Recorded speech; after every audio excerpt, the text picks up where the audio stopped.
What's up, everyone? Welcome to another edition of the Sarlacc Digest, a podcast bringing you line talk and digesting Star Wars topics over 1,000 years. This is episode 188, being recorded on December 7th, 2022. I'm your host, Darth Moocher. I've got Scott Solo here, What's up, nerds? Bootleg Joe, Hey, yo. got Grand Admiral Franz, Hi there. and Ernie the Fallen Fed. You're muted? Oh, Gosh, dang There it. you go. We were doing so good. We were doing well-oiled machine. We were on fire. Ernie's muted? My fault. That's all good. It's all good. Well, everybody, welcome. We've got a lot to talk about today. More so than we thought we would, honestly, because things happen to drop in our laps at the last minute, which we're so thankful for. So it's such a good time to That third episode of Willow. Right on. yeah, all right. That's the show, everybody. Well, my God. But before we get into all that stuff, and Scott puts me in a real bad mood. What will put me in a great mood is shouting out our Patreons, because we love them. We love our pit. We love our Patreons. So Scott, why don't you go ahead and introduce and tell everybody thank you for our Patreons, and then go ahead and shout everybody in the pit. How about that? You got it, man. I'll do that. Thank you, one and all. If you are a Patreon member, we appreciate you more than you know. Without you, we wouldn't look this good. Ernie wouldn't even have a mute button if it weren't for the Patreon crew. So we really do appreciate all of you and your donations to this cause. It is Mute functionality is huge. It really is. It really is. So, without further ado, I would like to thank Nicholas Schaefer, Ryan, and the Star Joes podcast, Cliff, Don and Brady of the Escape Pod podcast on the Red 5 Network, Flavy Davey, formerly of the Nerds with Attitude podcast, Don the Dad Dorn, Mervine, Gavin Connor of the All Cure Holy Hour podcast, Brandon and Anya Epler, AJ from the Forbidden Panel, and our pal, Fanboy Mike. Thanks, That's everybody. right. Was actually in the thumbnail today too. He is in the thumbnail. I didn't want to leave him out. Everybody's in the thumbnail. So if you would be so inclined, patreon.com/Sarlacc Digest Podcast, and consider donating a couple of dollars. It all goes back into the production of the show. Yes, it does. And on top of that, we're digesting people in the pit. We've got, Bootleg Joe, who's, over there. He's in the pit. Gordon's in there. My father-in-law, Don, is in there. Gordon, again. Gavin Connor. Santo1414. Jace Fowler. I don't know Jace Fowler. Hi, Jace. How you doing? Welcome aboard. Welcome. Let me see. Obi-Wan Chingones. Love it. And Mando Mike. What's up, fool? So, welcome, everybody. Keep that pit going as we chat about all this groovy, cool stuff. Yeah. Like I mentioned before, what happens on Wednesdays is, we get little gems here and there, but this whole week between last Wednesday and this week, we got a slew of trailers, right? I mean, we had the Indiana Jones trailer drop, had Guardians 3 trailer drop. I mean, there's so many things going on. And of course, we were waiting for what's going on, what's next for Star Wars. Bad Batch, we have 28 days till Bad Batch launches. And of course, we got the official first full trailer with it, right? I wasn't expecting it this so close into the premiere. Last week, I was kind of like telling you guys, hey, Bad Batch is cool, whatever. I don't know about what you guys, how you reacted to it, but this trailer got me really excited for some reason. It just hit a little different for me. Like, it's like, okay, I'm in it. Like, I don't know what it was. It looked like kind of more of the same. They're still doing side missions. They're still running from the Empire and stuff, but it just kind of hit different with me, What about you guys? To expect anything different than the same, a repeat performance of what we've been getting would be silly. There will be a whole bunch of episodes that are just fun adventures, and then we'll get to the meat and potatoes, where we'll have one episode with Rex, we'll have one episode with Cody, we'll have one episode with, we'll have one episode with the Emperor, and then everything in between is going to be Trandoshans and one episode with Grogu. Yeah. Oh. Man, Okay. I mean, come on. I think it's going to tie into stuff. I have faith. It's in my list today. Yeah, I have Yeah. faith that somehow we're gonna go. Holy crap! They did it with Bad Batch. It's Kinda got gonna be a Mount little bit of Tannis and Grogu. Yeah. That's gonna be it. I Wow. hope so. Yeah, yeah, and then we'll be here to digest that and talk about it and make sure it that it ripples through the community and everybody's on the same page, because that's like I talked about the convoluted storytelling sometimes. Mhm. If that happens, that's really yeah. Man, go ahead. Yeah. Oh, was it Mando Mike's thought they were on Scarif at first, the island. It looked cool. Yeah. I don't know if Yeah. it was Scarif, but it was cool. Yeah, I mean, we only know of 2 beach planets at this so far. One on Andor, Nimero or something like that, and then of course Scarif, right? I don't And think here- it's Nimero. I don't know what it was. Here they're being chased by those creatures from the Dark Crystal. Yeah, The little Well, monsters from the Dark Crystal. yeah. The dark ones. Like I said, for some Yeah. reason, this trailer hit. Like there were so many different visuals, and I was in it. I'm like, all right. And of course, the Emperor looking up at that solidified it with me. I was like, that's it. Emperor's in it. I mean, we saw that from the first one, right? With the in it for a little bit, and Yeah. I'm hoping, we're all hoping, like, I mean, even in Andor, we're hoping a little bit more Emperor, presence and influence going on. So With Ian McDermott even doing the voice of the Emperor now in animated series, it just adds so much more to it. It was one thing if you see the Emperor, but then, the minute he opens up his voice and you hear that voice and it is undeniably that voice coming at you. I mean, it just adds to the excitement. right. Like Gordon said, who'd you think Comic-Con Brazil would drop so much cool stuff? Yeah, all this stuff dropped in Comic-Con Brazil. Like, wow. I wonder Gunji. That was, yeah. There was just so much cool stuff going on in the Bad Batch there. So I'm in. I mean, of course I'm in, but like I kind of wasn't before. I was kind of like, whatever. I mean, Chris kind of talked me into it a little bit because of the whole getting into like the stuff that we did get. And there was a lot more in season 1 than I thought. Because such a long, I think it's 16 episodes, right, or something like that. Yeah. Neamos. Thank you, KG. Hey. Neamos. That's the other beach planet, Neamos, on Andor. See, that's another thing. We have to do a recap on all the new names and planets and everything else that we got out of Andor. Shit, the last couple of years, really. Yeah. There's a. I mean, Yeah, there has been a lot. yeah. We need a new galactic map. Yeah. The Atlas. But yeah, is outdated. so 28 days till we wait in line for that one. But that kind of is going to kick off the 2023 season of Star Wars. Bad Batch going into Mandalorian, all that stuff. So what we like to do is also think back of the last year, 2022, right, as a season. Like I think I mentioned this last December when we kind of did a recap. We take a year as a season, and this year, even though it started on Book of Fett started December 29th of 2021, it's still a 2022 show. So what we do is we take everything that we got in 2022 Star Wars related, not just shows, what like events and happenings and what went on this year in Star Wars, right?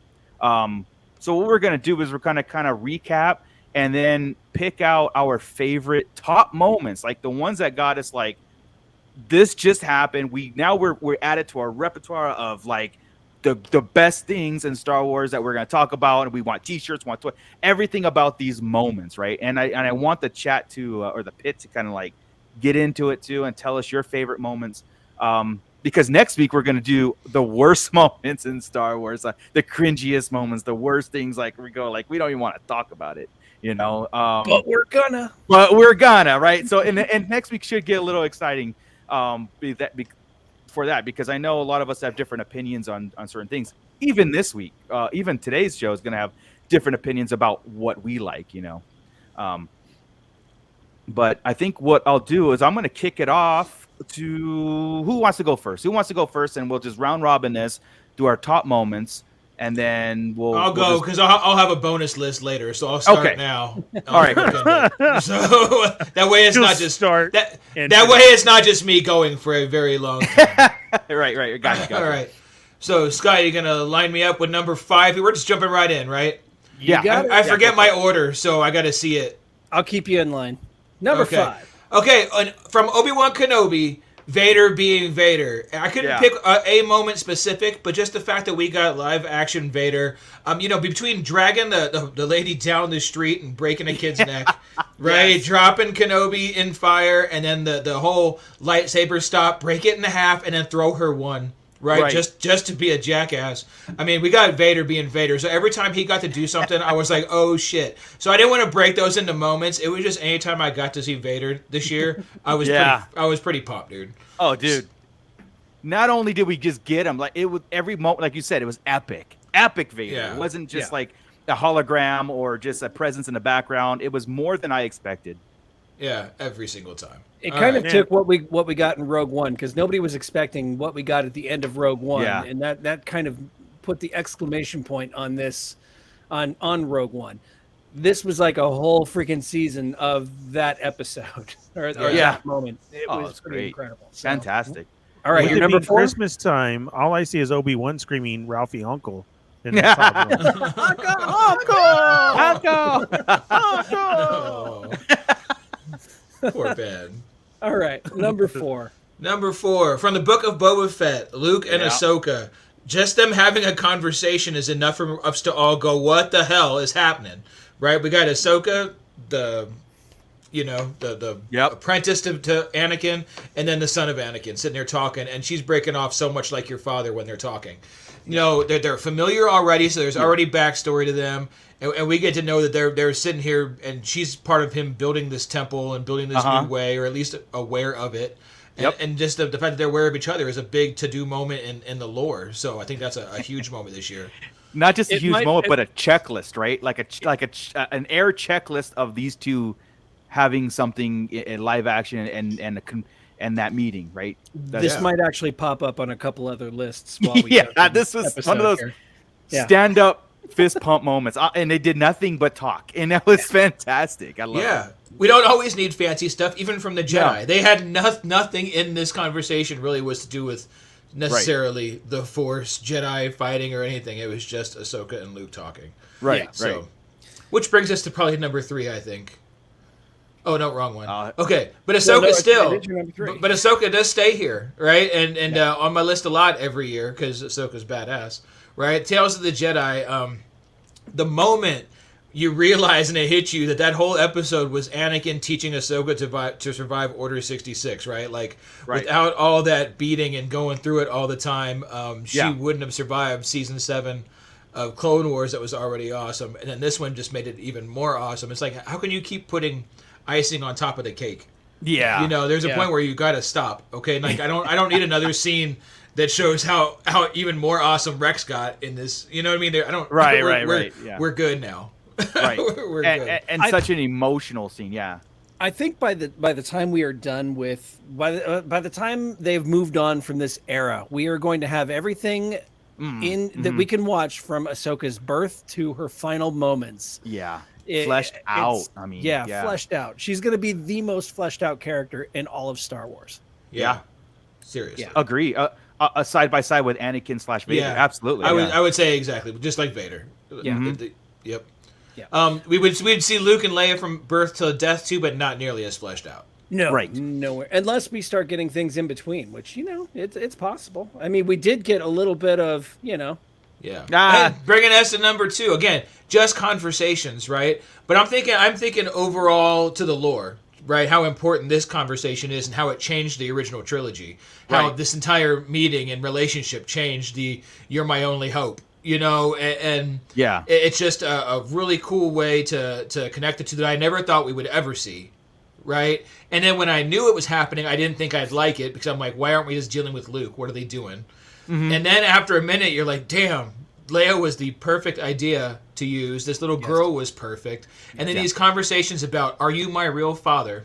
Right. She's showing intuitive on that transport, right? Right. And then at the end, when he finally breaks in and starts telling all the qualities from her mother and all the qualities from her father, dude, I about broke down today when I watched it. I'm like, man, that just killed me. So their relationship, every moment in that was a cool thing for me in 2022. yeah. Yeah. It was perfect. I like it. It really kind of sets the pace for original trilogy Leia and her attitude and why she's so involved in that political, how she's perfect for that political spectrum. You know what I mean? Not she is a fighter, but she's also a verbal fighter. You know, and they did a good job, man. They really did. They really did. I mean, yeah. I mean, she's perfect. I think Carrie Fisher would be happy with that little girl. Absolutely, dude. Yeah. Oh my God, yes. Yeah. Yeah. So, All right, And you then- ready for your number one? number one, let's hit it. Now, Yeah. canon collides. This was not just Cad Bane, right? Okay. I know we've seen Cobb Vanth before, but when you sit here and look back and look at this scene and this 5 minutes in this episode, you just left the Mandalorian didn't just left, right? Right. So you've gone from the Mandoverse in a novel with a novel character to a novel character walking out in the dirt meeting a Clone Wars animated character, right? This is one of the most important things in our fandom right here is like all the canon collides within 5 minutes. And that's really neat when all the medium all of a sudden show up on your TV on Disney Yes. Plus. So, yes, Cad Bane being there is probably could have been a moment in itself, but more important, it wouldn't have been number one. The one thing that makes it number one is the collision of everything within the 5 minutes. I agree. Cobb Vanth Yep. was a novel entry. He was a character created in the novels, and they brought him full circle with this, and it was amazing. Yep. Like, Yep, yeah, so- I agree with you with that. When they do that, it really makes us appreciate getting into all the mediums, like you said. You know, consuming Yeah. it all. Yeah, because you never know who's going to show up. I mean, there's other stuff in this show. We got Chrysanthemum's in there, other Yeah, characters. yeah. So a lot of The really comic cool book stuff. first. Yeah. So Right. you get the comic books, everything. Yeah, and they did it really well in Book of Boba Fett, which actually bring it to another point. You can drop that now, but it's if you notice, it was weird. I had no Andor, right? Which That's not again, it's a beautiful show. Technically, probably the best show Star Wars has, but it's not. It doesn't have my aha moments. It doesn't have my whoa shit that was cool moments at all. But Book of Boba Fett, I appreciated more while I was doing this. Because Book of Boba Fett, I didn't expect to be in that list as much as it was, and as much as it is in my honorable mention list. Right. Right. It's kind of like Attack of the Clones, where it probably wasn't done as well as I wanted it to be, but it has the most cool shit. Yeah. And a lot of stuff that's really important, like the canon and the story going forward and backward and everything. So it's. I'm sure Ernie's going to cover some of those moments. That's why I won't get into my honorable mentions. But that's it. That's cool. A lot of cool stuff in that show that I took it for granted. But on the rewatches and going through for this, I'm like, damn, there was a lot of neat stuff. Yeah. I mean, you can't argue it. You really can't. I mean, No, you take away the bikers, and that helps a ton, just because that's out of place, right? Right. Some of the pacing on the flashbacks bug, and his motivation Which is garbage. It encompasses the flashbacks encompass what, 3 episodes? Yeah, But it felt like like about 10. yeah, and I just felt the payoff was garbage on it. I think a Slave One kill was just in the back was just a cheap way that Boba Fett would. Yeah, he blasts him, but I would have thought face to face, see who was killing you. I thought that was just they just killed it. It was like they went through this long thing for a 3-second payoff. Yeah. And that's what I was like, oh, garbage. Oh, this is really sweet here from Gordon. All he wants for Christmas is for Chris to get his Thrawn live action for 2023. Did you hear the rumor about that? And thank you, Gordon. That's all I want too. No. So the rumor I heard today was from Making Star Wars, right? So that we're going to find Ezra and Thrawn in a place never explored in Star Wars mythos at all.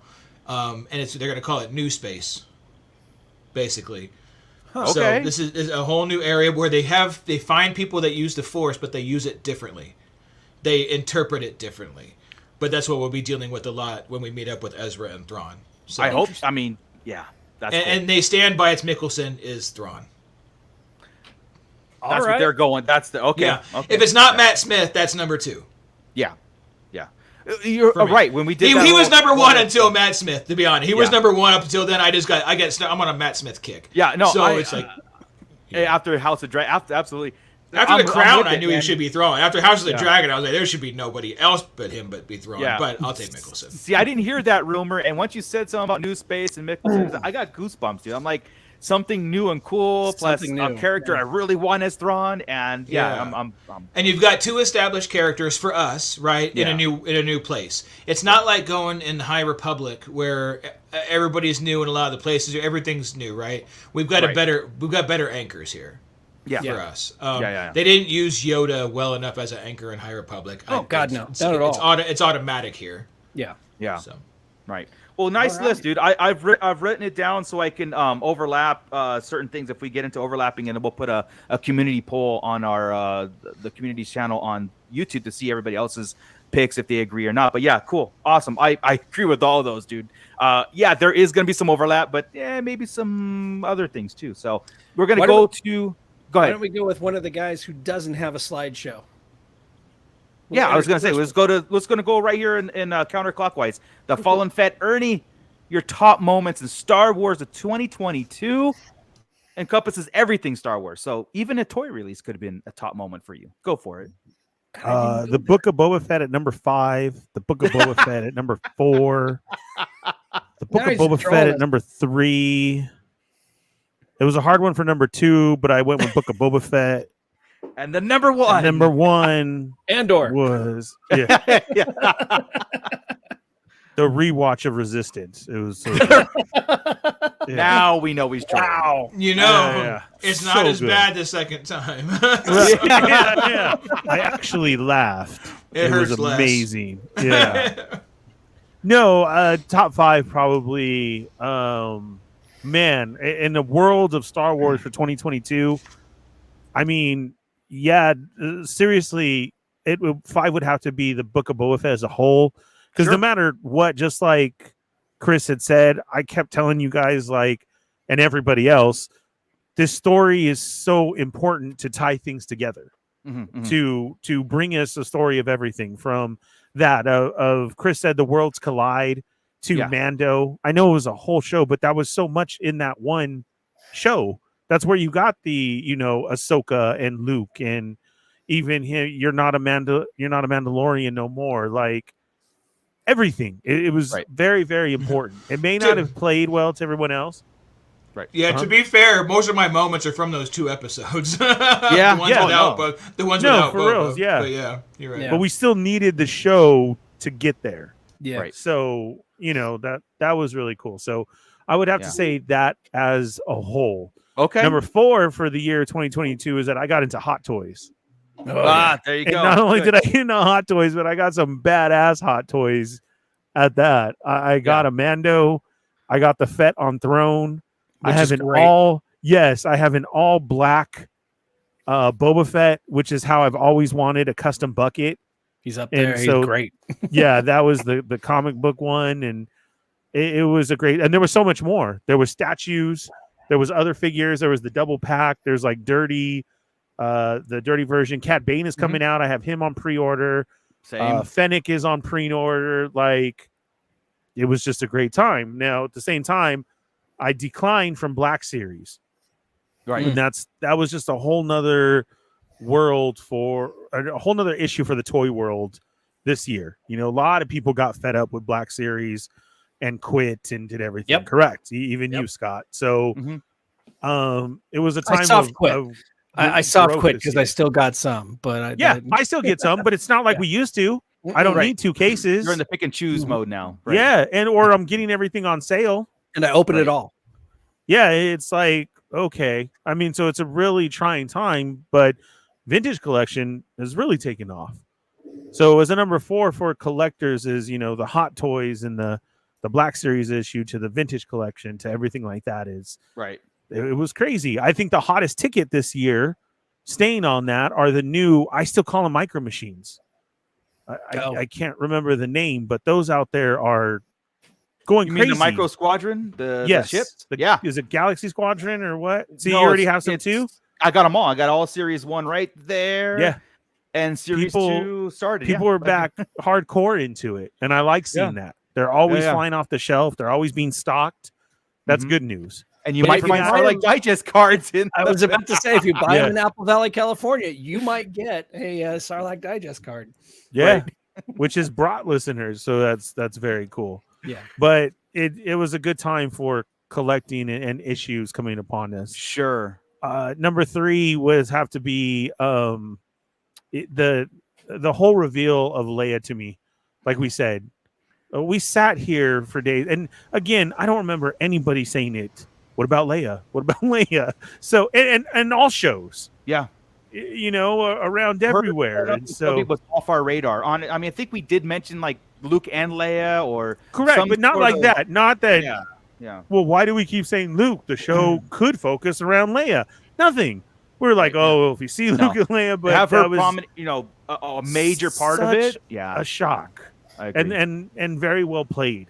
And in hindsight, it's like, duh, of course. Yeah. Yeah. Oh, and it made way more sense than it being Luke and leaving it on Tatooine. That's the only way he would leave. Was and the Luke that we still got, it was just opposite. We got a little bit of Luke and a lot of Leia. It was total opposite, and that Luke worked out great.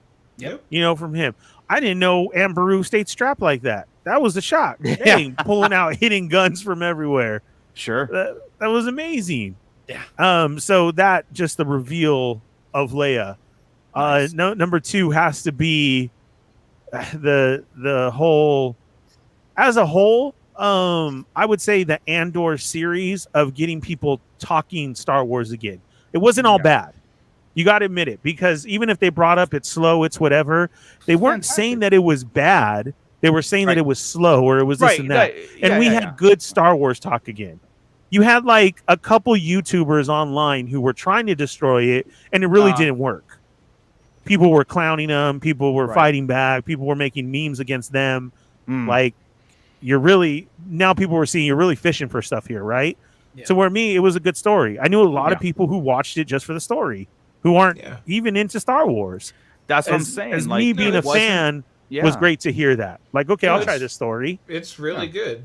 Like Chris said, there's no fist pumping moments, but you are no, but it's good. Zoned in, and it's like, to me, it just harkened back to it screamed A New Hope Star Wars content. I'm going to be the one where I think it's overhyped a little bit at this point. I think we talk about it so much it's not as great as it's being made. I'm not making it but it was good. It's good. It's even better. It's solid. It's good. It's technically done technically well. It's the best technical all around Star Wars. It's a great story. Unarguably. It's a great story. But there's components of Star Wars missing, right? And we make fun of the kid and the adult all the time, that story, but that is part of Star Wars, right? And when you have the young person going for something, Cassian doesn't fit that bill. Cassian's already kind of outlaw, right?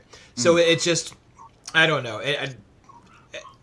Maybe a little too spy for me. Maybe it's a little too, developed for my taste. Because you're right. I like Boba on a Rancor more than I dig, sneaking around, and I like the antique shop. Don't get me wrong, but I'll take Boba on a Rancor. Yeah, but why does everybody like that so much? Because that was our Star Wars Easter eggs. Yeah, that's why I like for the most part. Right. That's what I'm saying. So, I picked out the coolest part of the show. I don't know why. Yeah. As a story, though, it was great, and like KG says, there was fist pumping moments for a lot of people. Yes. For me, it was a good story. It was a great watch. I was excited to watch it. Yeah, I had a fist pump for the whole goddamn series. Right. Correct. So to me, that comes in at number 2 because I love when Star Wars talk can be that relevant and not the hate. Yeah. Yeah. Because it wasn't a hate. They were trying to say of what it was missing, but it's like, it's still, like we all say, it's still a good show though, right? Mm-hmm. Yeah. Mm-hmm. Yeah, but there's no Jedi. Okay, there's not, but it's still a good show, right? Yeah, that TIE fighter scene was epic. Like the drop net, it gives you good poster moments, right? So yes, that's why. And my favorite for the year, of course, does have to be Boba Fett. For me, the reaching out of the Sarlacc pit, just that shot. It just, as a fan, the prologue of Boba Fett. Yeah, of him busting out made me excited. Yeah, it wasn't what we all wanted, but I don't think anybody would have gotten ever what they wanted. It's so different in everybody's head of what we should have seen. Was he badass in Mandalorian when he showed up and fought? Yes. Yeah. Could this be coming around for a second season? It could. As rewatching it as many times as I haven't seen it, I do feel that Boba Fett was put there as an expansion to all these stories. So why not let Fett have it? Do we know why he wanted to become a daimyo? No, we don't know why he took over or what. Right. Tuscan thing was quick, but still trying to show some growth. Like, if you keep looking at it different ways, okay. I just see it as an important part of Star Wars, and that was it. So to have my Fett on screen and giving that reach out of the sand, and it just made me feel a certain type of way, was awesome. So and it's important, no matter how it was done, executed, or looked, or how we thought about anything, that him coming out of the pit was important in the lore, right? And that's in my list. That's probably next on my list in the honorable mentions, because we see it live, and that's one of those things we always wanted to see, is how he got out, and the fact that it kind of went along with Parks and Rec too, and that piece with the twin sons and Boba Fett reaching through the sands and the carcass behind him and all that nonsense, right? That's pretty funny. But but seeing it lore wise, that's a really, really important part that almost made top. Again, another check mark in our talks all the time. I 100% agree with you, Ernie, and the fact that, like, I was talking to Chris about this a while ago, and it was like, I understood Boba Fett's motive and all that stuff. I just don't necessarily agreed with it 100%, and I think that's the sentiment around the campfire. But you being a Boba Fett huge fan, and if you're okay with it, I'm okay with it, honestly, because it's like, here's the thing, everybody grows. And I told this to Scott and Chris. I said, none of the pre-notions of Boba Fett is canon. You know what I mean? All the stuff that we thought of him as the deadliest bounty hunter in the world and all this stuff, that's all pre-Disney. It's all pre-canon stuff, So what we're disappointed at is not necessarily validated in this time frame. Do you think it's not even the direction of the story? It's Tamura. He doesn't come off, I don't know, as the Boba we kind of all had in our heads for a long time. He's not even quite Jango as Boba.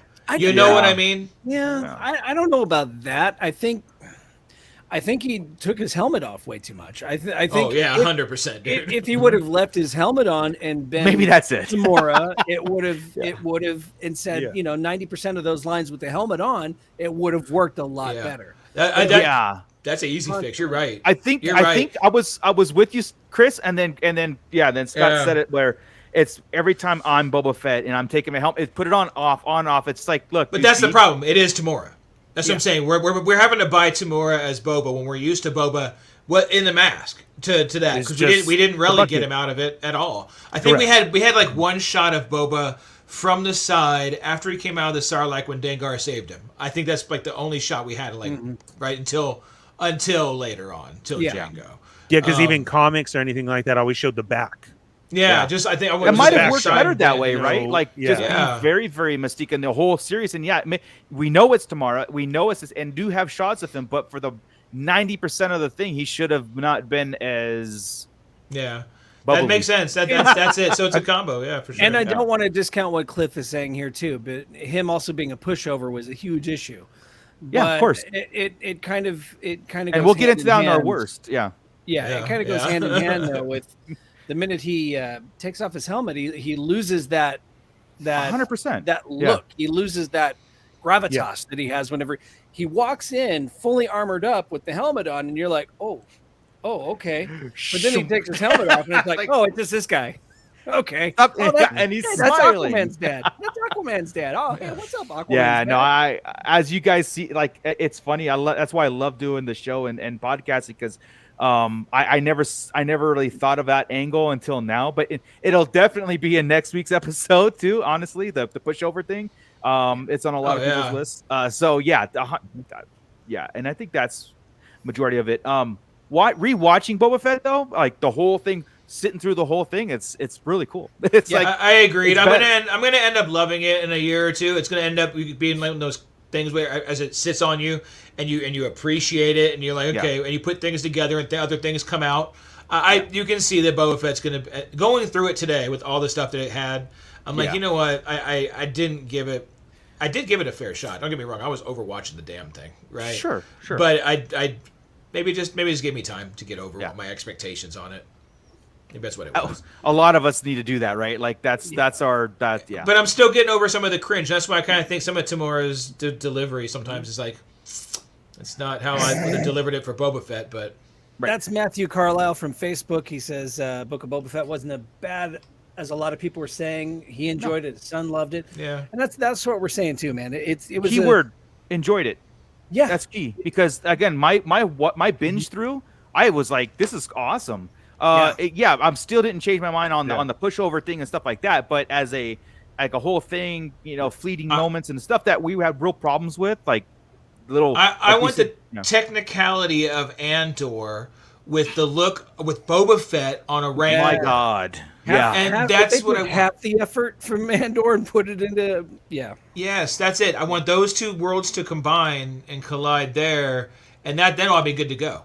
Right? I want Tony Gilroy to take over Star Wars. Which actually, you know what? Which episode is kind of close to that? It's the first Mando episode. Was it episode 5? Is kind of close to that vibe and look and grainy the film. Right? It feels a little different than regular Mando or Fett episodes, the Ring Planet episode. Mm-hmm. And that feels kind of like that vein. Right. With a head on the table and all sorts of stuff, Yeah. Well, cool. Again, great list, Ernie. I am hoping that 2023 brings more hot toys. I know it will bring me more hot toys because a lot of my pre-orders are hitting on 2023. Yeah. But cool. So let's continue this and go upwards around the clock here to Joey. Your top moments in Star Wars this year. Okay, for my moments, starting number 5 would be me finally stepping over the edge, literally, and buying me an AT-AT, a Lego AT-AT. So collecting again, yeah. Because because it's my most favorite character besides Vader, or it's an AT-AT. I've always wanted everything AT-AT or Tauntaun. So when I talked to Desiree about buying it, I'm like, this is like one of my favorite childhood things I've ever wanted. Dude, you're making this so much worse. Why? Because I know what happens to the AT-AT. Well, that'll go into the next show. Next week's. Yeah, that is next week. Just being able to buy one and complete it, and being able to walk in every day from work and look at it and be like, dang, I got that in my living room. Yeah. Mm-hmm. Yeah, because a top moment for me. We live vicariously through that because none of us here are going to pay that much money for something that expensive in Star Wars. I think I'm rolling a tear. I think I'm not giving out too much specifics, but I think that is probably the most expensive thing anybody here has bought as a single collector's Star Wars thing. No, I think Scott beats me on some stuff. I don't know. I don't think he spent over $800 on one thing. Besides the vintage collection, maybe. I don't know if you have or not, but I finished my vintage, my Star Wars vintage collection this year. Yeah, but did you spend on one item? Yes. Over 800. Yes. Wow, Scott. Okay. You know what though? I would have to say there was an original price though. Yes. That vintage figure wasn't that price to come right. out. Like right. Yeah. So that's what I'm saying. I kind of agree with that. Of course, if we're trying to get our grails and do all that, that's an out the door already price. Yeah. So as far as a new item, no. Right. I didn't realize it was $800. Yeah, dude, it is. I'm sick to my stomach for next episode. I might skip next episode for that. Yeah. Actually, is $8.99. Oh. So stay tuned, guys. Next week when we talk about the fate of that $900 AT-AT and what Joe. When are you getting the Death Star? If you're at the AT-AT, you're going for the Death Star. I mean, come on, dude. Come on, man. You're not going to be a pussy and stop at the AT-AT. Oh my God, he's calling you out. What about that Millennium Falcon? I mean, that Millennium Falcon. That's a challenge. Yeah. Oh, the Falcon's one thing, but the Death Star. Yeah. Joey's not a Falcon guy. Come on. That's right. That's right. We're I'm Death telling you, I Star. only dropped that money because an AT-AT, it's an AT-AT. Right. Yeah, of course. It's a Death Star, dude. Yeah. All right, Joe, continue. Okay, so but I mean that was a big moment because me and Desiree got to get together and put it together, and it just felt real good being able to do that with my wife. That was awesome. And then number 4 would be I finally got to finish going on Resistance Rise of the Resistance. Yes. I love it. Yeah. So I finally got to, fully go on without it breaking down, and got to go back to Disneyland finally. That's awesome, man. It is. I like this Yeah, because that's a top it's moment for something. 2022. It's the living Star Wars, stuff. Yeah. Again, it's not just centered around like it's like pinpointing, I wanna pivotal change times my in your life. list That's, now. I know, right? Like that was a good one. It's a really good To one. be fair, I think we wrote it last year, but I mean, just Yeah. So number 2 would be I think you're at number 3. like what Chris was saying about Vader on 3, Obi-Wan. Yeah. So that right there was like a top moment for me because Vader's like one of my heroes, and just seeing him like full on doing some work Yeah. is like, you sometimes you can't even put words in it. Just seeing the dude handle 2 lightsabers and thrash people straight up, killing people viciously, Snapping necks. not like calm down, but that was a top moment for me, was seeing the viciousness of Vader. Yep. Nice. Let me see what else. You got 2 more. Luke Skywalker in The Mandalorian. That was another one. Luke, like the whole we got to see Ahsoka, Luke. Yeah. Yes, the whole storyline with Luke. The whole thing, yeah. With Grogu, watching him actually train Grogu was epic. Yeah. Because you saw Luke Skywalker actually train somebody. Yeah. And sometimes you can even get emotional just, that whole just walk thinking with about Luke that and we Grogu. actually saw Luke Skywalker train somebody. Yeah. Like blossoming a Jedi. Yeah. And he wasn't old, broken down. He was. Yeah. Exactly. It was Gordon the Luke says that we you all win. wanted to see. Yeah. That's the Luke we wanted to see in The Last Jedi, was that Luke training. Even though, he wouldn't be that young, but we wanted to see that type of Luke being, because that was the legend that everyone talked about, the powerful Jedi that was the master Jedi that we didn't see. Yeah. So, I agree. Yep. That was a top moment, and my most favorite moment of this year is finally going to Celebration. Yeah, yes. Star Wars Celebration. That was my Nice. first Celebration.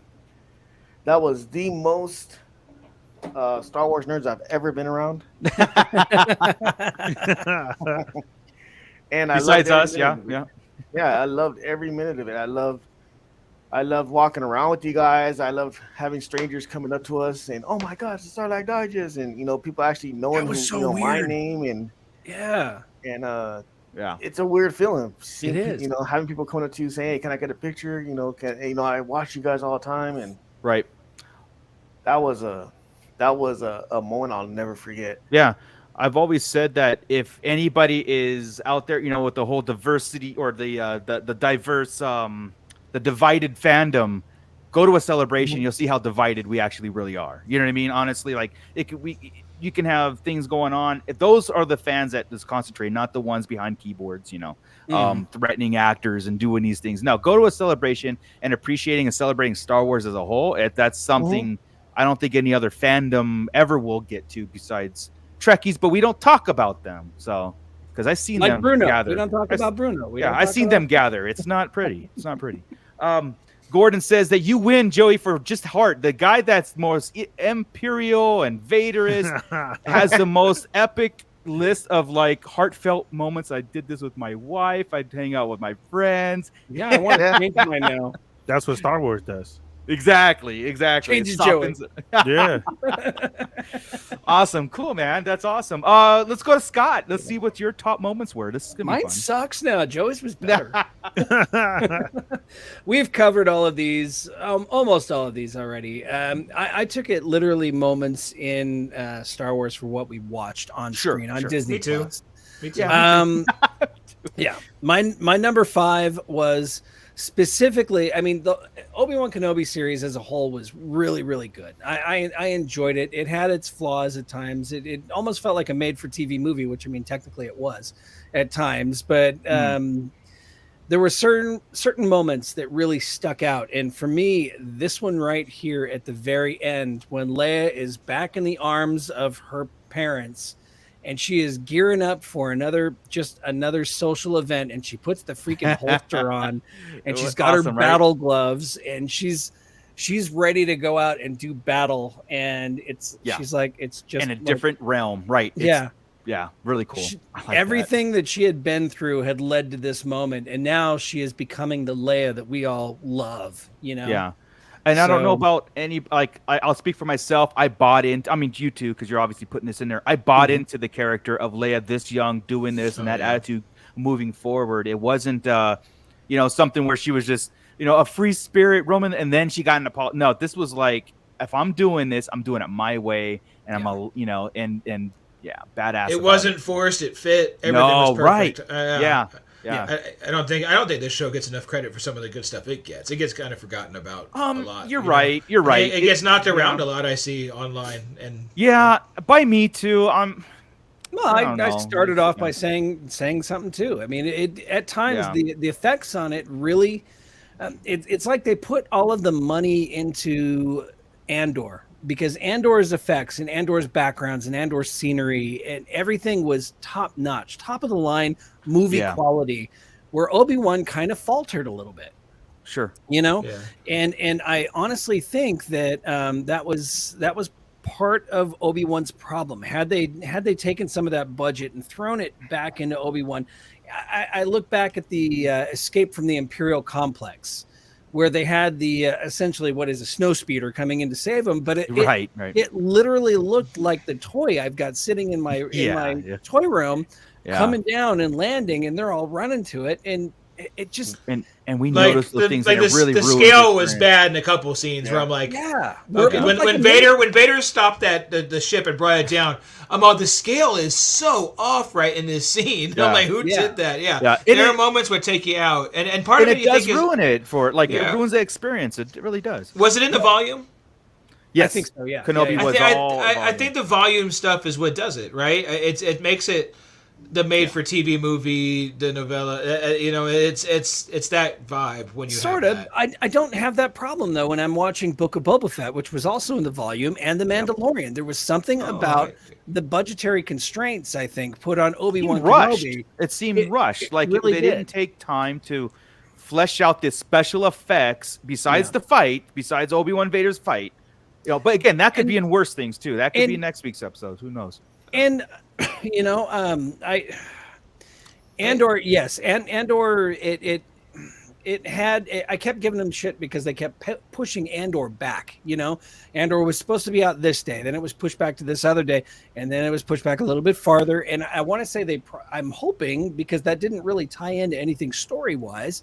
I'm hoping they pushed it all back to make it look as good as it did. It's like they took all the notes they had gotten from all the other shows and were like, okay, well, maybe we need to take this back and put some polish on this. Well, I don't know, because it looks just like Rogue One.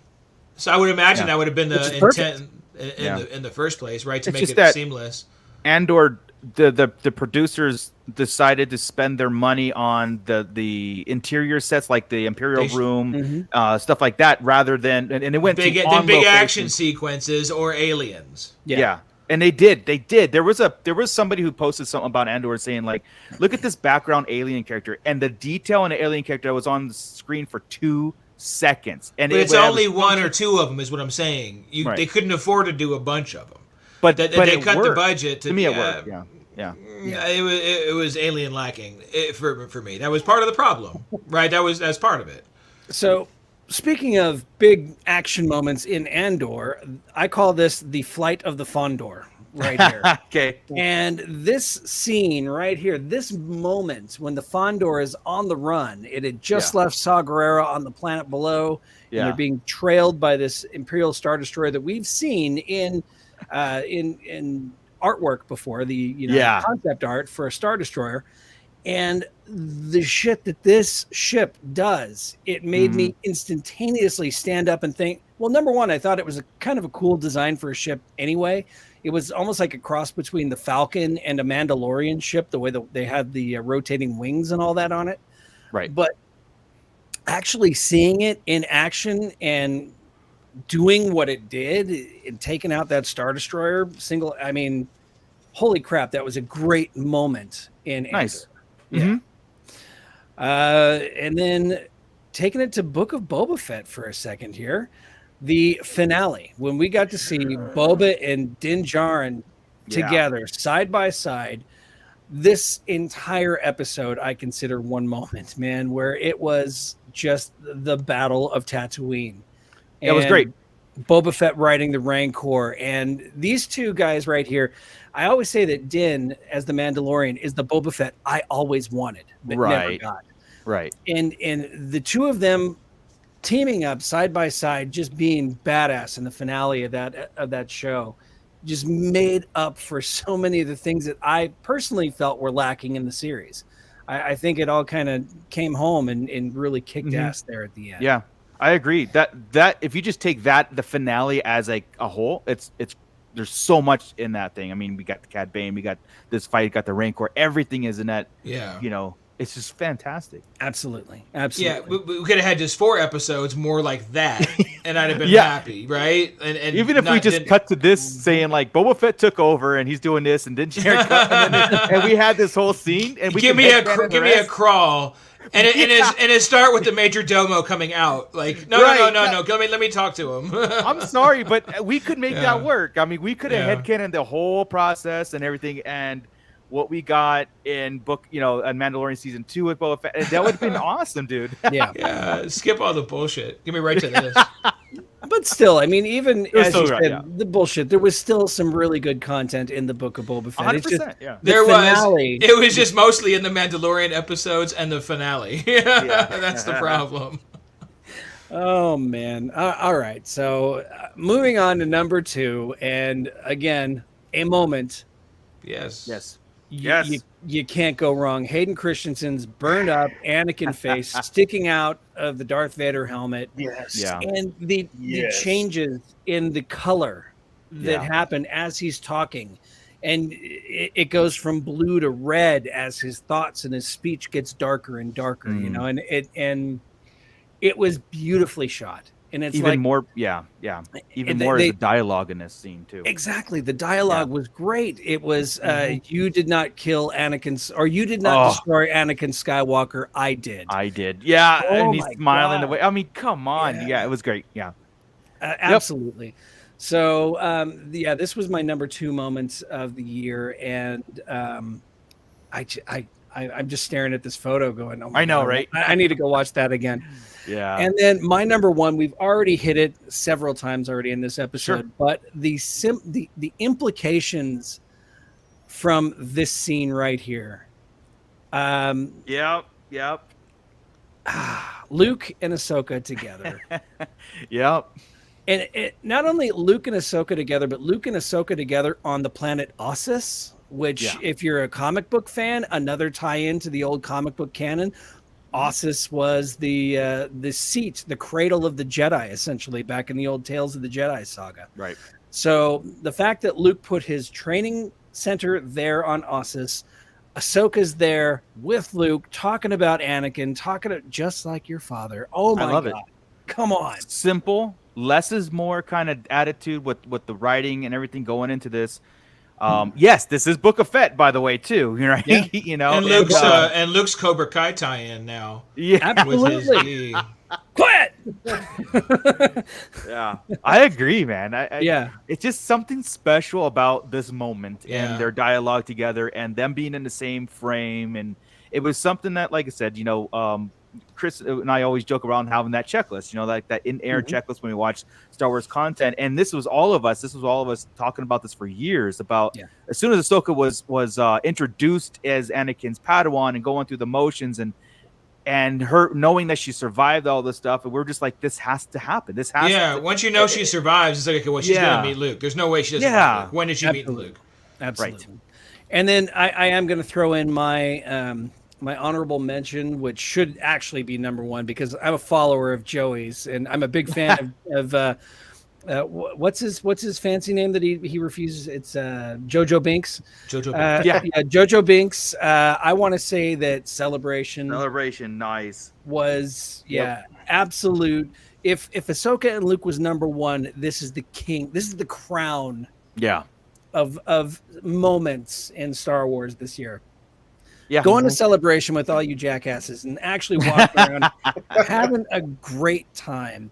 Yeah. Meeting people, getting to actually take photo with Santo 1414, who just out of nowhere says, "Scott Solo, come here." Yeah, right. Yeah, and then other people. Yeah, it's weird, man. Whenever somebody calls your name and in Sarlacc Digest, that's to me that's just crazy. This little thing that we do for fun, it actually resonates with people, and I absolutely love it. And this was the pinnacle of that. So yeah. I recommend anybody, if it's near your area and if you got the means to go, you have to make a trip and go to a Celebration or 5, whatever. That being said, none of us here are probably going to end up in London, so somebody go and represent us. So yeah, exactly. I will skip London. That's just a little bit, out of reach. And when it comes back to Anaheim, I'll definitely, or LA, I'll go. I was just there. Chris goes all the time. We don't need to go. Oh, geez. Like you take the trip. Oh, so jaded. It's Europe. All right. Cool. It's Oregon with accents. All right, Scott, on my list, it's reversed order. So my number one, when it says you one, want to go with your number? Yeah, it's reversed order. Okay. So the one that is number 5 is actually your number 1. So your 1 is your least of the 5. Yeah. Your 5 is your best of the 5. Okay, correct. On 3. Oh, God. Is it 1, 2, 3, go, or is it 1, 2, go on 3? I'm just gonna go and Scott can figure it out. How about that? Right. Okay, cool. So yeah, repeated. It's this moment. It was the Rancor Boba Fett. Yeah. This is the time when the Rancor was up for grabs on the Black Series, and everybody thought they were going to do this. They should have. I told you. Had you put a damn saddle on it, Hasbro? Yeah. And included Boba Fett. But I'm gonna put this in the finale with this too.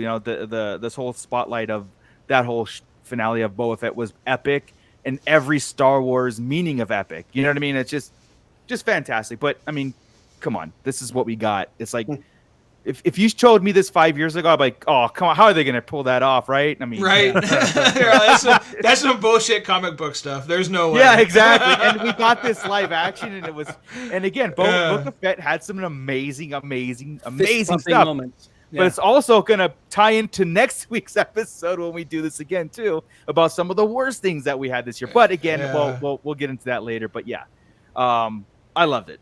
And also curtailing on Book of Fett, my number 4 pick was Cad Bane. It's just in general, I felt Cad Bane nailed it. I thought the actor, the prosthetic, everything was right. It was correct. Felt so good. I loved this character. I felt so scared of when he confronted somebody, right? Like when him and Boba Fett were going out, I'm like, he's gonna die right here. Like this is it. I mean, you can't beat Cad Bane. But Boba Fett took him down without his helmet on too. Right on, Boba. Yeah, I mean, he really did beat Boba Fett and the. I mean, he's 82 years old at this point. Come on, we're picking on the old guy. No, Cad Bane has quickly become one of my favorite scum and villainy characters beyond what we got in Clone Wars and stuff. But yeah, I love it. My number 3 is the same thing that everybody else has on their list: Vader versus Kenobi in the Kenobi series. Just everything about it. I think I was kind of telling Chris this, but during Celebration, right? We were talking with Celebration Mall. I don't know if I need this. We have what we got in original trilogy. It makes so much sense. And we got it. I'm like, I was wrong. Right. And I'm so happy I was wrong, right? And we fought about it too, because they had a confrontation early on in the series too. Yeah, I thought that was it. That was going to be it. But no. And you and I were like, yeah, it's cool. It's fine that he gets his ass handed to him. What else is he going to do? Yeah. Oh, I knew he was coming back for. We were going to get down, and we got. Yeah, down you were right. You called it, and I felt we didn't. Not that we didn't need. I just felt like they weren't going to go there, or they did. It was awesome. Yeah. Oh my God, did they do? Yeah. And it's so of course, it's an obvious choice, right? And I think a lot of people in the pit. And it is funny when you look back and you're like looking at it as not episode by episode, second by second, and dissecting the whole thing. Right. But when you just think of the feelings in Kenobi and the top moments, and the same with Boba Fett, you're like, yeah, those are pretty good. I had a good time with it, or I can have a good time with it, rethinking it in my head. Right. You know, the cool things of it. Yeah. Neat. Yeah. I mean, if anything, this should have been my top moment of last year. Just kind of was like I was shocked. I couldn't sleep. I had to watch it over and over again. But but one that almost coincides side by side with it is my number 2 pick, which is again an overlap. For all the reasons we mentioned, it was perfect in every single way. It was something that we needed. I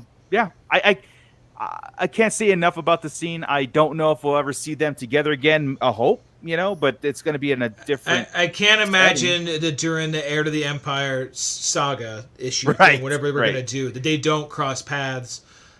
Even if it's just at the very end, at the conclusion, they'll have to cross paths. And we must at some point have a senior Jedi meeting with these two, Ezra and whoever else we come across. Yes, Kylo or Ben Solo. Cal. I was thinking Cal. Yeah. Ben should show up within something, but no, he wouldn't be Jedi High Council like the existing. No, he'll be like. But Ben will be there. We're gonna see Ben. Dude, we saw the indie trailer, dude. There's no effing way we're not getting Harrison Ford or Han Solo in this. The DH. I'm telling you. There's no way. They have it on file. They're ready to go. Just put him in. There was a meme about they showed Leia, Luke, and Han all DH and everything, and they're like, "See, I mean, we can do this forever." I think the meme was like that, like we can go forever. Please do. I'm in. Captain America, we could do this all day. Yeah, I could do this all day. You want to shoot up my quick my honorables? And here's I got my number 1. I'm sorry. I thought that was one. Sorry, I'm sorry. And are you ready for my one? Yeah, my number 1 is the entire series of Andor. Oh my god, such a putz. Yes. No, and like you mentioned, he goes, Chris said it wasn't as great as we thought. I agree, Chris.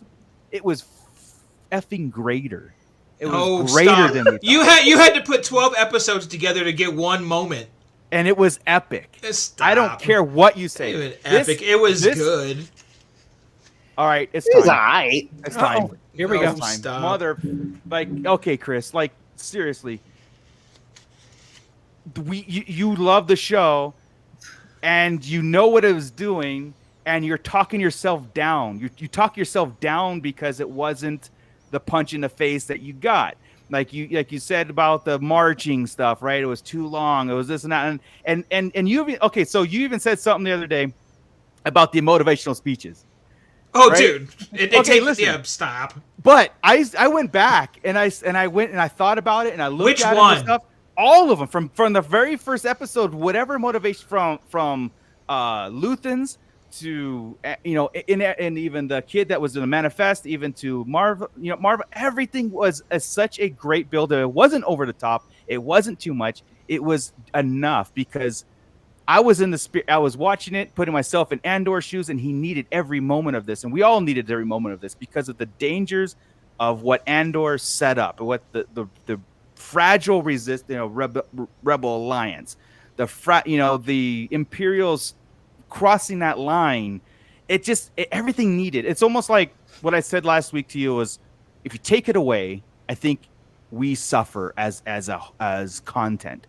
Having it is so much more important. Now, am I overly doing? Yeah, probably, because it puts me in such a original trilogy mood more than any other content that we got, that we ever had. And I like that. You know that about me. I want those are my those are my grails of life, and I like that way better than the prequels. You know what how I feel about the sequels, but anything that we get and anything that comes close to that feeling with Rogue One and Andor, to me, it was like it just got there for me, and that's why I kind of put that on a pedestal. End scene. All right. Well, Chris's comeback is no. It is not. It's good. It's solid, man. But it doesn't need to be on a pedestal. It's solid, but it's not everything Star Wars. I could put that in a Star Trek universe and it would have been fine too. Uh-oh. There are certain things that where you can't move it. Uh-oh. Right? No, look at it. I mean, seriously, there aren't enough descriptive Star Wars pieces. Tropes. Yeah, going on that where I'm like, it's automatically Star Wars. It was missing the Force. That's all it was really missing. Yeah, to a point. Yeah, that's right. But even the Imperial stuff, we act like this is the first time I've seen the Imperials take over shit. I've seen Bad Batch and I've seen Rebels. We've seen them be oppressive. And Solo. They've been oppressive. Yeah. So, I mean, that wasn't a big deal to me. It was cool seeing ISB. That's where that could have been on my list. I never did that. And that was probably one of the... And you, Lauren, how did I not even put him on my honorable mentions, right? Yeah. But that kind of stuff is cool. But it's like, I'm carrying a whole series like it. I'm going to carry a whole other second season. I better not be like that. Well, no, like I said, it's not the epitome of Star Wars. It puts me in the place of Star Wars that I love. Meaning it's more of the Imperial complex and taking over, but also the Rebel Alliance. And it's almost like a side thing, but the Jedi and the Sith are a side. See, mine's the magic ride. There's a magic ride in Star Wars, right? And it includes Jedi and Sith. Of course, at this point, right? But not necessarily even Sith. It's just evil Empire, right? It isn't. We didn't know it was Sith besides Vader. All this stuff. Right. It just needs good and evil, which we have there, but never. Maybe that's probably the point, right? Maybe there wasn't enough face-to-face villain. It was more tactical.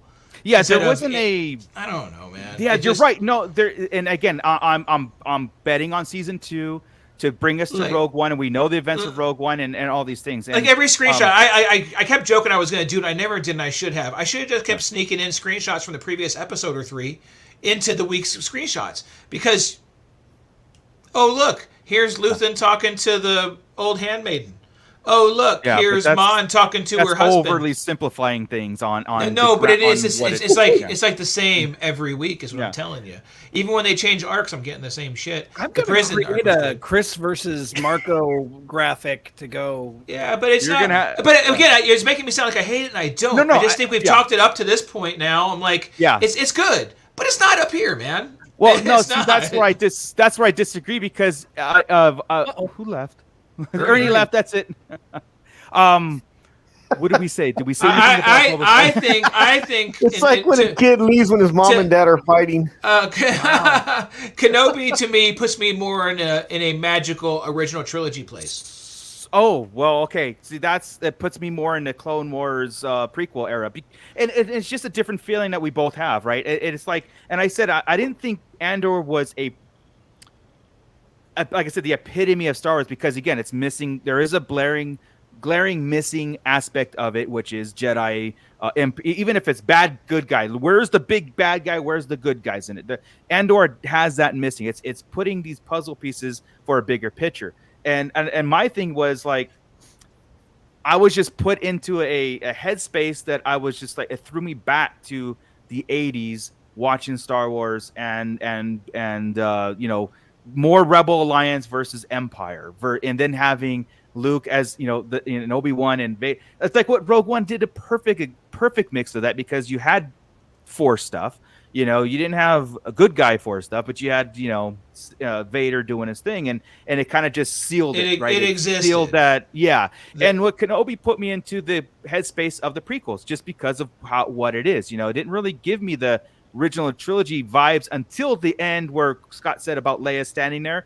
That's when it was like, boom, there it is. There's the original trilogy catalyst to me. Again, and it just serves a feeling you had me kind of like overthinking my stance on Andor. Like kind of like, am I too... why am I holding us so close to the chest on this series? But then I look back and go, because to me, there was a lot of unfamiliar things, but it brought in culturally these planets that we missed in a lot of aspects. And then maybe that overshadowed some of that stuff. But I don't know. I loved it. I get different planets in all of them.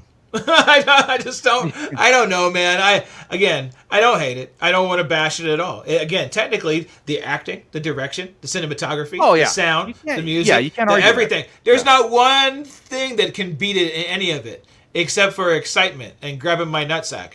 That's it. Nothing ever tickled it. It tickled mine. No. I mean, no, that's good for you. Yeah, I mean, it did. It just, and everything mattered. I understand your position on it, and sometimes I feel like you're oversimplifying it when it's like it's just this, it's just that. It's not. It actually means a lot more. It probably will later. Right now, I don't want to guess at what it's going to mean. Right now, I know it's going to be the Rebel Alliance, but again, this isn't. I've seen it.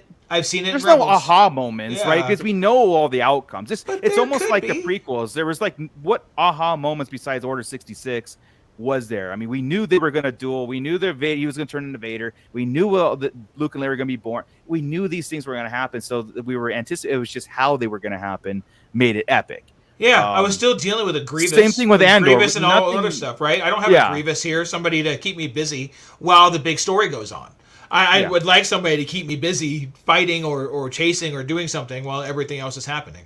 And that's why maybe I want my attention. I want my attention held. I'm a 5-year-old, and I need to be cuddled. Yeah. And that's why maybe we like an overlap of series like this, where, like Scott was saying, about content 52 weeks, where you have a series like Andor that brings you this, but also now your plate is full with this Jedi versus Sith stuff, or Clone Wars era. Like Bad Batch might give us a lot more of that going forward, and Ahsoka definitely is going to give us more of that. I feel like they tossed in Tales of the Jedi in the middle of Andor to kind of quench that thirst for Jedi versus Sith. Yeah, we had our lightsaber moments with Tales of the Jedi to kind of appease the people who are freaking out. Oh my God, where's Darth Vader? Where's the Emperor? Where's Obi? Where's something? Where are the lightsabers? They're in Tales of the Jedi. Go watch that and then come back and enjoy the rest of it. But here's the thing: is I wasn't crying for that, but I know it's missing now when I think back, right? And I'm like, well, that's what I was missing. But that day, when Tales of the Jedi and we had our show, that's all I wanted to talk about was Tales of the Jedi. Right? We had to wait a whole other week to talk about it. And I was mad. Or a whole other day. We did a special episode. Because that's all I wanted. Because Andor was like this. You missed that, didn't you? No, I was on both. I was on the Andor talking like this. Mm-hmm. And then the next day we were like, and then Dooku, and then Ahsoka, and oh my God, and Rex. Yeah. The whole different energy, because that was what we want. Argue it all you want, man. It was. Well, no, I'm not arguing. Like I said, it's that's. You're right. You're right. It is what we want. I mean, we thrive on that. Yeah, that I like other stuff. That was Star Wars, of course. Now, Thrawn. You guys, I love. Okay, well, I'm gonna use Thrawn for the 8 billionth time. Yeah. I love Thrawn. There aren't a lot of fist pumping moments in any Thrawn book. I don't want fist pumping. Right. None. You don't sit there and go, yeah, all the time. It's right. It's a very storied, character-driven set of books. Yeah, it's getting into someone's mind and their cultural and all that stuff, and that's another thing. But you can do that in a book because you're in their head, right? Sometimes in a story when you're doing that, the director's in their head, but I'm not. And so I can put myself in a lot of it, but it's just not the flow. Before we get into your honorable mentions, like I said, I look at it also too, like take it away. I don't want to live in that world. Oh no, Andor. I like it. I'm glad it's here. I'm glad it's here. Oh, I could live without it. Don't get me wrong. I lived before it. I would live after. It's. I did, and I didn't know I needed it. I might need it after season 2. Right now, I don't need it because it hasn't accomplished anything yet. Well, it doesn't. I mean, for the bigger picture of Star Wars and one thing it did was got Andor into the mix. The rebellion was already going. But we also know his role and what he did, and give credit about the original trilogy moving forward and stuff like that. It's just not like Andor isn't a he's going to be one of those where nobody gives Andor credit. All they care about is Jyn. Have you read the books? Nobody ever mentions Andor. Right. They always mention Jyn Erso, the savior. That's because the books were written before the series and all that stuff. Yeah, well, it was after Rogue One. Andor's they all use his quote talking about Jyn. Yeah, it's like the worst. It's the worst. And he built the Death Star. He built the Death Star.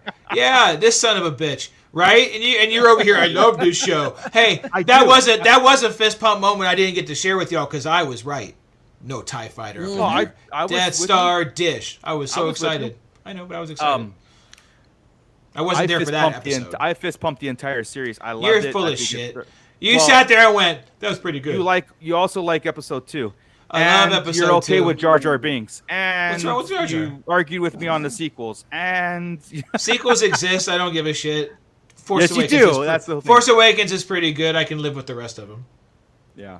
All right, let's get into your Jackass. So, Joey, how you doing, man? I'm just gonna, you and I are gonna go ahead and take over and have a conversation for a second because Mom and Dad are fighting. So, Entertainment. All right, we're back to us. All right, There you you go. needed us. What a jackass! All right, honorable No, mentions. now I'll roll through these pretty quick. Ready? Because I All right, know go we're for it, we're yeah. cut on time. Yeah. All right. Some of the other moments. And I go to straight TV shows, the things we've watched. So ready? Grogu's flashback. This Love is it. super important as I was going through this and thinking about it. Okay, Yeah, number right. 1, Luke can help him remember shit. That's pretty cool, right? Number 2, Grogu. Hey, hold on. Sorry, Hey, I'm talking about that first piece though. oh, okay, sorry.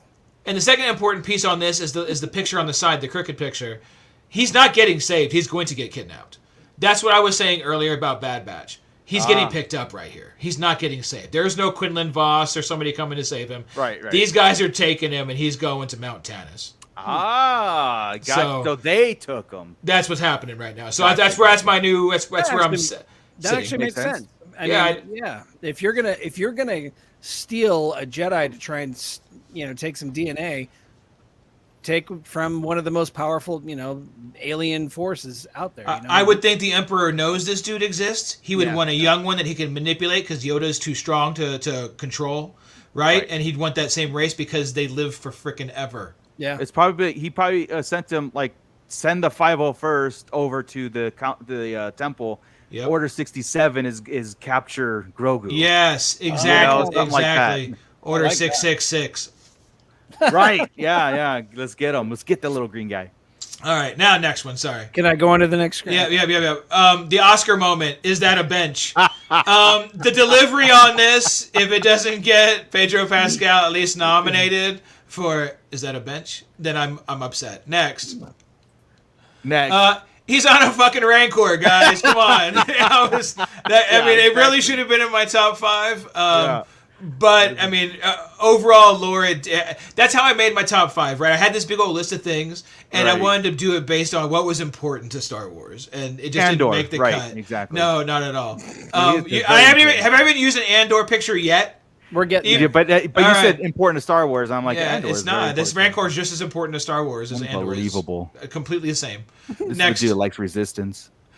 Somehow Boba has escaped. Yeah, that was an awesome scene. I have no argument here. I mean, okay. I guess visually you could tell it was kind of weird, right? Yeah, it was good visually. But on this, all in all, I don't know what the inside of a Sarlacc looks like, and I don't care. I don't care how long that stormtrooper's been there. And how long Exactly. that It doesn't oxygen's bother me. lasted. Doesn't bother me. Yeah, I'm over it. I'm good. care. So, all Bothered right. me. Next, great moment. Anything that 88 in is a top fucking moment, I agree. right? I Their agree. torture squeals will send a piercing message. Great character, underutilized, especially the second half of that season. He totally got lost, and that was a big miss. Damn it. Next. Oh, look, Andor, the real homie. Oh, look. Now, there are a few moments, and this right here from Brasso, dude, the entire season I came back to this one moment, and I would think about it every episode. I'm like, give me something like that. I don't know why, but this is just dialogue and bullshit, right? But Cassian is here giving this big old bullshit story to home, dude, and he sits there, blinks for about 2 seconds, and comes up with his own story to back him up. That's your man. Great moment, and that's who Andor has. So it's not some guy that's alone in the world, right? You're not talking about some rebel on his own with no family. Right. He has things to lose, people that love him, people that care for him, and people that'll back him up. So And this guy's top of the list right there. I mean, Dude. this guy is his ride or die right here. I love it. Loved it. Yeah. One of my favorite moments. Next. Oh, Kino realizes they're shit out of luck, man. Yeah. I love this end of this episode and the beginning of the next one. It was kind of a weird turn because this end of this episode is like he understands it, right? Yeah. The beginning of the next one, he's kind of like back in mode for a second and then comes back out of it. It was weird, but either way, Andy Serkis's moments figuring out that it's over with, that he's been screwed, and then he's never getting out of there. Just excellent acting, cool moments. If I had fist pump moments, it was Andy Serkis's stuff in this series. Andy Except he Serkis can't was swim, awesome. which is kind of shitty. That was all dumb. I don't even want to get into that. That should have been discussed at some point in a plan. You're on an island. You're underwater most of the time. That just blew my mind. I assumed they were going to get to a ship, an escape craft of some sort, and get out. We of there. talked about. We theory crafted that. Yeah, I didn't think that swimming was going to be an issue. See, and I always thought the ships just came in, dropped off prisoners, and left. I mean, yeah, like they're going to swim. It's like Alcatraz, man. There's nothing coming in there and staying. Right. But even the Imperials were in prison. Now I'm thinking. I thought your next one was actually going to be your number one for the best. And yeah. Shit. All right, Linus keeping it real, man. When you're in trouble and you got nothing else to say, nothing beats a good shit. When you're under siege, the only thing to say is shit. Now, this could have been there could have been bumped down had we not had Fight the Empire, because screw that decision. Yeah, we'll get into that. That's another Chris versus Marco thing. So yeah, we'll do that next week, because that'll be in my bummer moments next week, I'm sure. Bonus, but yes, bonus episode. Shit almost made the top 5, but again, overall in the lore, it's not that big a deal. It's just a word, right? It was just neat. Yeah, I like Celebration too, but I did not put that in my list. I know, I just added it in there because I thought it deserved to be there. Yeah, but it was, sorry. Nice.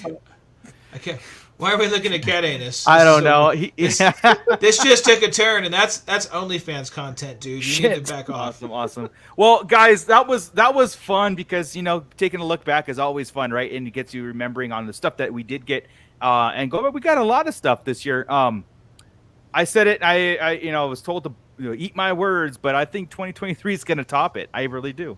I think we're going to get some content that is going to be, and. If Bad Batch gives us half of what I want right now, it's Boba in there.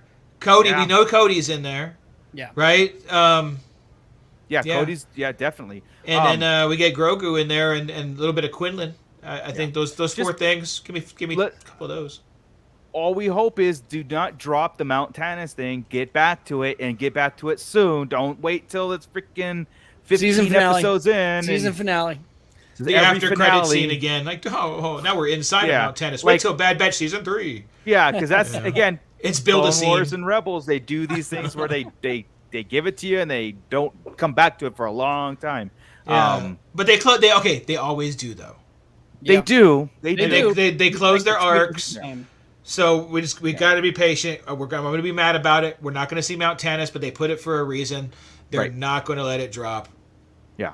There's exactly. It's exactly. We'll have to do a recap before. We only got like 2 more shows. We'll take a break and then it's right into Bad Batch. So next week we're gonna do the worst moments of 2022, but it should be pretty heated too. It's not gonna be depressing because they're fun. A lot of them are going to be funny.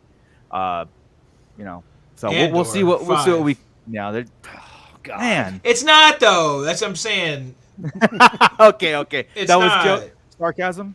Okay. Yeah, I mean, there's like 412 decent minutes in there, moments in there. That's a lot of moments. There's a lot of walking, elevator rides, just driving in the backs of cars. It's like, or hover. Never mind. All right. Yeah, it's like Lord of the Rings. It's like they're always going to Mordor in every scene. We're going there. Oh hell! I love Lord of the Rings. Wait a minute! Wait! No. Okay, go ahead. No. We going there, Chris? I mean, no, we're not. No moochers ran. I can't handle 2. Don't stop. Right. Oh, please, mercy. All right, guys, let's get out of here. Thank you so much. This was fun. I have a list of all of our tops and everything, and we're gonna put a poll on the community tab on the YouTube channel. Leave a comment in the section below right after the show, and a like and a subscribe if you haven't. But leave a comment on your favorite moment. If you were in the pit, you click that like button right now. Yeah, click it, please. No, I ain't gonna talk about Willow. Usually I'm the bossy. Actually, I can talk about Willow, but I need to. I watched Willow. I loved it. You son of a bitch! Oh, I think it's the best thing to happen to the Willow franchise. Probably since the 80s.